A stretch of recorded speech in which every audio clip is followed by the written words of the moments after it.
Hello students, welcome back in my YouTube channel. Students, if you are new to my channel, please subscribe my channel and hit the bell icon so you get the latest notifications timely. So students, today's topic is what is consignee commission. So let's get start the video. Consignee commission. तो students consignee commission क्या होता है? It is a remuneration received by the consignee as a reward for the services performed in connection with the selling of goods on behalf of the consignor. तो students consignment में हमारे दो parties involve होती है, one is consignor and the second is consignee. Consignor क्या करता है? Consignee को लार्ज क्वांटिटी में सामान सेंड करता है और उसके बाद जो कंसाइनी है उस सामान को रिसीव करता है और उसके बाद उस सामान को जो रिसीव किया है वो उसे आगे सेल करता है on behalf of the consignor. अब कंसाइनी जो है फ्री की सर्विसेज तो प्रोवाइड नहीं करेगा कंसाइनर को, तो उसके बदले में कंसाइनर क्या करता है, उसे जितनी भी वो सेल करता है कंसाइनी, उसके बदले में कंसाइनी को कमीशन दिया जाता है. और नॉर्मली ये कमीशन एक एग्रीड परसेंटेज होता है. मींस ये परसेंटेज डिसाइडेड होता है पहले से ही कि हमारी ग्रोस प्रोसीड्स ऑफ सेल जितनी भी होगी उस पर एक पर्टिकुलर परसेंटेज जो कि डिसाइड होगी पहले से, उसके बेसिस पे दिया जाएगा ये कमीशन कंसाइनी को. Consignee's commission can be of the following 3 types. तो कंसाइनी का जो कमीशन है उसके 3 टाइप्स है. ए, ऑर्डिनरी और normal commission. This commission is paid to the consignee as a return for the sale of goods by him on behalf of the consignor. तो normally जो commission हम consignee को देते हैं वो ऑर्डिनरी और नॉर्मल कमीशन ही होता है, क्योंकि वो डिसाइडेड होता है कि हमने कितनी एग्रीड परसेंटेज देनी है of gross proceeds of sale.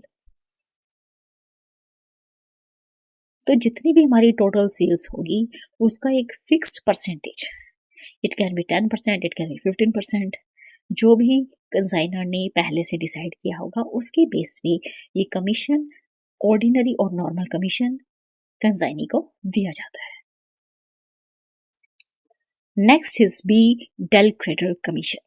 तो डेल क्रेडिटर कमीशन जो है एक स्पेशल कमीशन होता है जो कि कंसाइनर पे करता है कंसाइनी को. और इसकी कंडीशन क्या है? ये कमीशन कंसाइनी को तब दिया जाता है जब कंसाइनी एग्री होता है कि जो भी लॉस होगा बैड डेट्स का रिजल्टिंग फ्रॉम क्रेडिट सेल, तो उसे वो खुद बियर करेगा, उसे वो खुद सहेगा.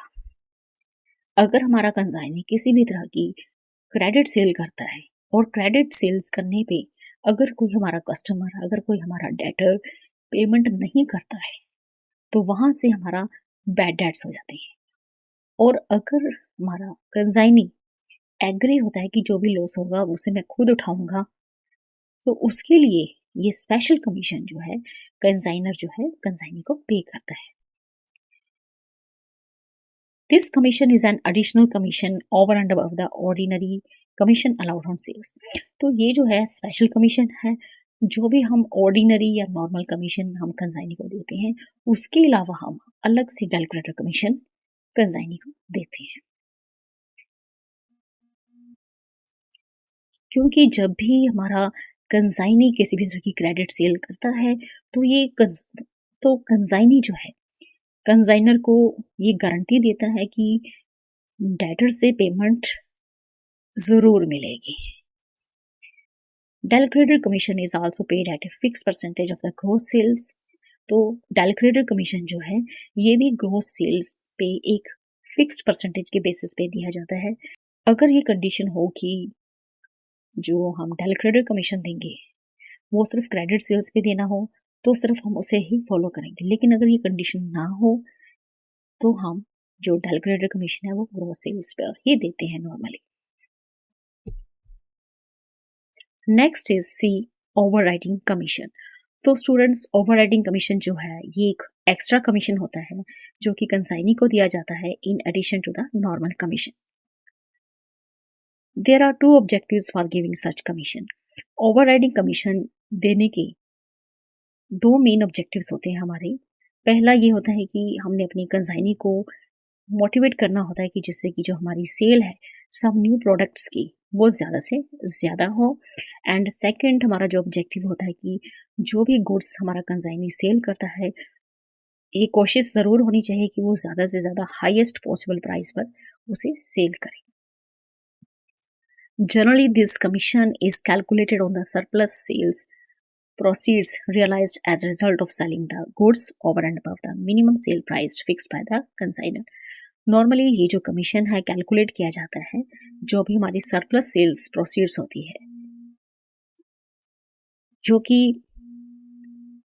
जो भी गुड्स हम सेल करते हैं अगर वो हमने मिनिमम सेल प्राइस से ऊपर बेची है, over and above the minimum sale price जो कि कंसाइनर ने फिक्स किए हैं, अगर हमने कहीं उससे ज़्यादा पॉसिबल